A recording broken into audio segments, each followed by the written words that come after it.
Hey everybody, Bonehead from the Bonehead podcast, and welcome to Special Teams Sunday. So every week we get together and we have a look at some of the best unofficial teams in Blood Bowl. So Blood Bowl, best game out there by far. 29 actual teams in there you can play in your leagues and in your tournaments. 27 of those are Games Workshops. But there's about 2,700 other teams out there. So it's a great game.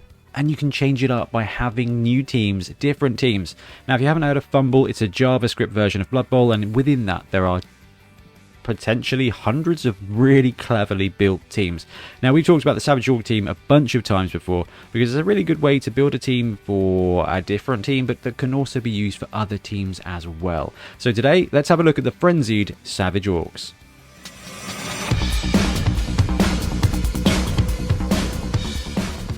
So the roster here is very similar to the standard Orc roster. So this is all for Blood Bowl 2016 rules, so this is the last edition.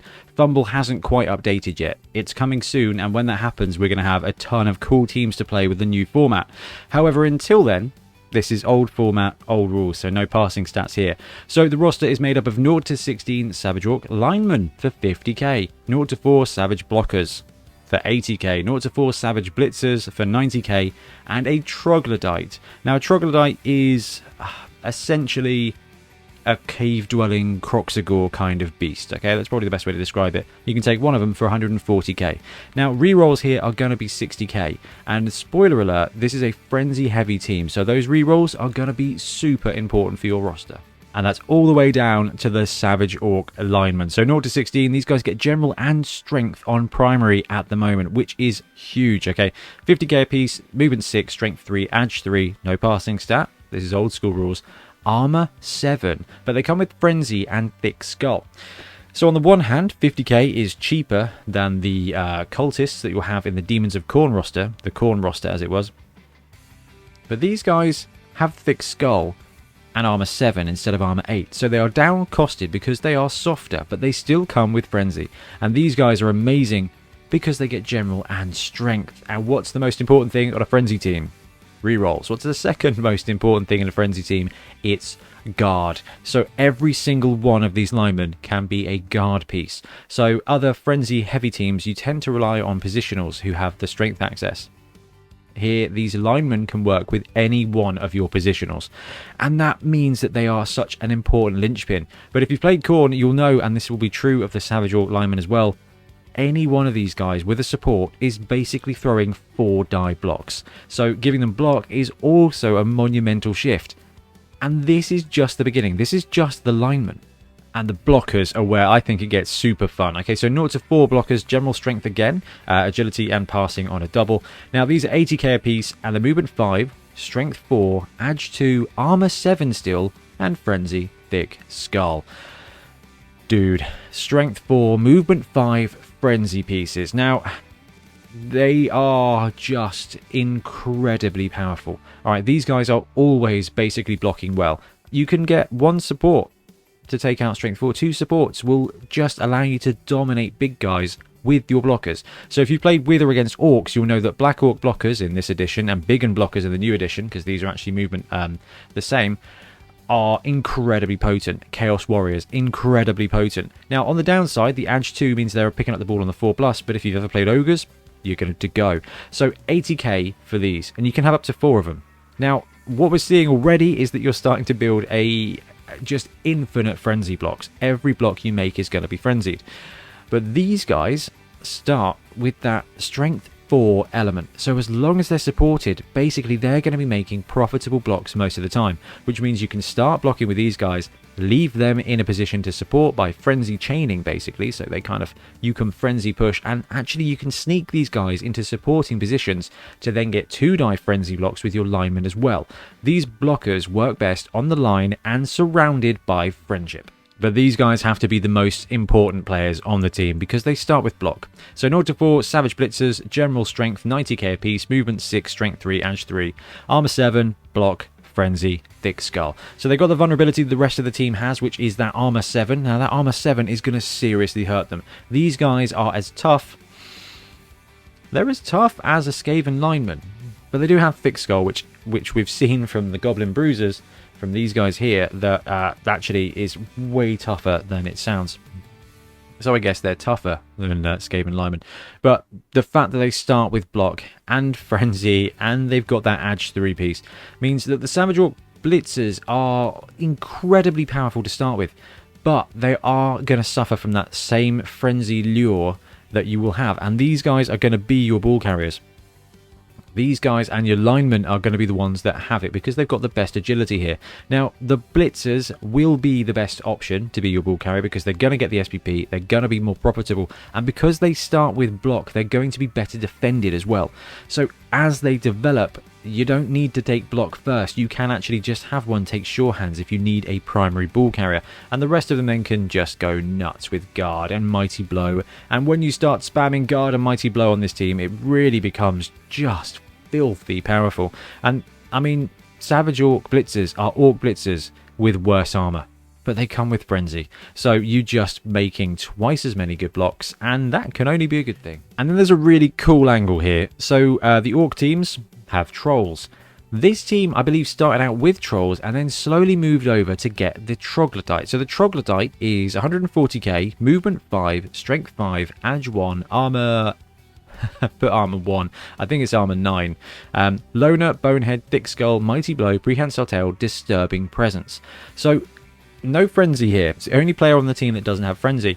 It starts at strength 5. It's got disturbing presence, which is actually going to add an extra element of defense. Now this team here, pretty low on edge, okay? It's all about positioning, and it's seriously all about positioning. You've got low armor and everybody is frenzying, okay? So there's no clean strikes here. This troglodyte with prehensile tail and that mass of strength is going to be absolutely integral to forming solid centers. Now, Bonehead is going to hurt you every now and again. The fact it's got loner is going to hurt as well, but you're going to have an immediate mighty blow presence. When you're starting with this team, the troglodyte isn't the most important thing. You need those orcs, and you need those orcs to start leveling up and getting block, getting mighty blow, and starting to absolutely savage their way through the opponents. But the troglodyte gives you an option for that team, and that's the really cool thing about building this roster. Essentially, it comes down to, do I want a troglodyte, which for all intents and purposes is a poor man's Croxigor, or do I want 2 of the strength 4 pieces? Now that will kind of depend on your league, alright? If it's a Kaiju league, then you're going to want this guy. If you're playing a mid-range, maybe strength 3, strength 4 tops league, then the blockers are going to do absolute masses of work. So the troglodyte is a very cool option for the trolls, for the Savage Orcs, and over time it's going to be awesome to add it to the roster because then you are just maxing out strength. This guy not having frenzy does feel a bit of a letdown, but given the fact that everybody else has frenzy, probably going to be alright with it. So if you are planning on running the Savage Orc team, this would be my suggested starting roster. This comes in at 980, so gives you 20k to chuck into saving for an apothecary or to put into fan factor. 4 Savage Orc linemen, 3 Savage Blitzers, and 4 Blitzers, 3 blockers. So with the way the cash falls, you can swap a blitzer for a blocker instead. It really depends what you want, but I think because everybody is going to be frenzying, having that block is just going to help you. Plus there's higher edge here. So basically what you're starting out with is 4 frenzy linemen, 4 frenzy blitzers, and 3 strength 4 pieces to play basically linebackers, or to put them on the line and just dominate that line. The fact they're strength 4 means that they are actually very hard to block. And if you take a step back from this build, you've got 4 linemen, and then you've got 7 combat pieces, because although they don't start with block, strength 4 is a skill of itself. There are a ton of teams that do not have strength 4, and it's going to cost them 3 players to get a profitable block on just one of yours. So basically you've got those 4 block pieces backed up with those 3 strength 4, and that means that if you're playing defense, you've got an absolutely impenetrable net. Also, if you start out with those 4 block pieces, they've got a better agility than those blockers. Now, you can swap it up and take 4 blockers and 3 blitzers instead. That's fine too. You're going to have better strength, better frenzy blocks.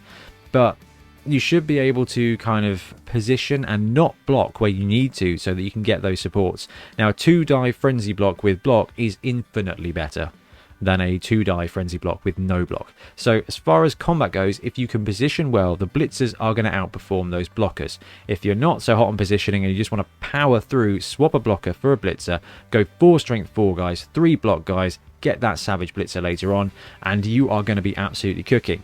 Now, the first purchase for this team is tempting to be an apothecary. You only need 30k, so you should be able to swing that after your first match. Then you can start saving up for that 4th blocker or blitzer, whichever way you go. That's going to give your roster an absolute ton of power. Now, you can start saving up for that 4th reroll instead, and if you want to, you can drop 2 of the positionals and take 2 linemen instead for that 4th. But I think because you've got the extra strength in the strength 4 pieces and you've got that block on those Savage Blitzers, 3 rerolls is probably going to be enough for the most of the time. You're going to have to play it carefully, but most Frenzy heavy rosters don't even get 2 rerolls reliably, so this is going to work out really well. You don't have the big guy, so you don't have the unreliability of Bonehead, but the rest of your roster pretty unreliable because they are frenzied. Alright, so this is why I like this roster so much. There is one box, and it is from Games Workshop, and it is the Savage Orc box, or Savage Aurochs as they're called now. Sorry, Savage Aurochs TM as they're called now. £32 for 20 of these guys. Let me double check, that seems really good. 20 Savage Orcs, there we go. Now, you've got 3 different positionals.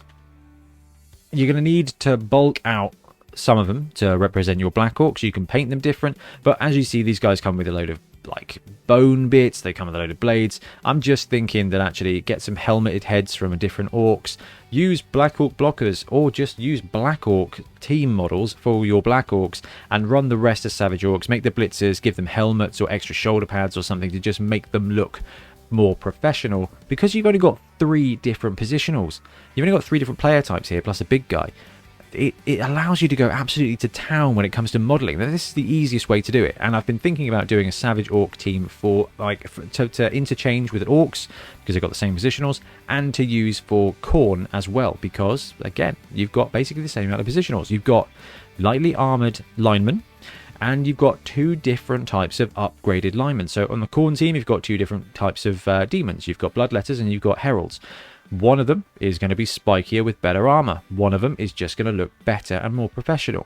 Actually, having Black Orcs, having Blitzers, whether you're going for mass or just the amount of armor and sort of the style of them, you're good to go. I mean, these guys come with a bunch of hair bands.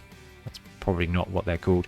But you know what? Actually, your 4 hairbands can pretty much represent your blitzers, and if you want to, then sure, there's a very easy way to mark out the blockers as well. And I think it's a really cool project. For £30 you can build yourself a team that you can use for Khorne, for Orcs, and for Savage Orcs, and then all you got to do is add your favorite big guy for each of those teams. I love it. I think it's really creative and it's a very cool way to play.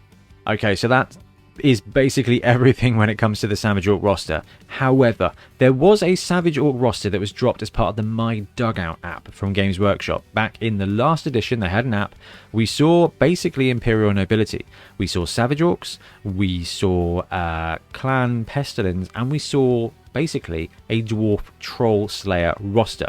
Now, we've looked at the Savage Orcs from Fumbbl here, which are very close to standard Orcs, and they play... Not they don't play, but their layout is very similar to to the Orc team standard and the Khorne team. Now, what we're going to do next week is we're going to have a look at the My Dugout apps, because we think, on the basis that actually the Nobility team landed, which was hinted at in that app, that those other teams may very well come as well. And actually, as far as theme, as far as play style, and as far as Games Workshop bringing out fun stuff, it fits pretty well. So next week we're going to have a look at the My Dugout Savage Orc roster, see how it compares, and see how likely it is that we're going to see it. Anyway guys, thank you ever so much for watching. Do let me know in the comments what you think of the Savage Orc team, or if there's another team you want us to cover. We're having a great time going through these. I'm really enjoying it, and I cannot wait for this lot to land on BB 2020 rules on Fumbbl, because we are just going to have a ton of awesome games. And I'm on board with that. Anyway, I'm going to disappear now. Thank you ever so much for watching. Happy blocking. Thanks very much for watching. We really appreciate your support. If you want to help support the channel even further, please like and subscribe, or come join us on our Patreon. We have early access to content. We get loads of feedback from you guys, and we try and do competitions as much as we can. Or you can get yourself some Bonehead podcast merch on our Spreadshirt site. So if you want to support a team, especially for the Bonehead Championship, you can pick up a shirt, a mug, things like that. It all helps support the channel, and we really appreciate it. Anyway, links below. Thank you very much. Happy blocking.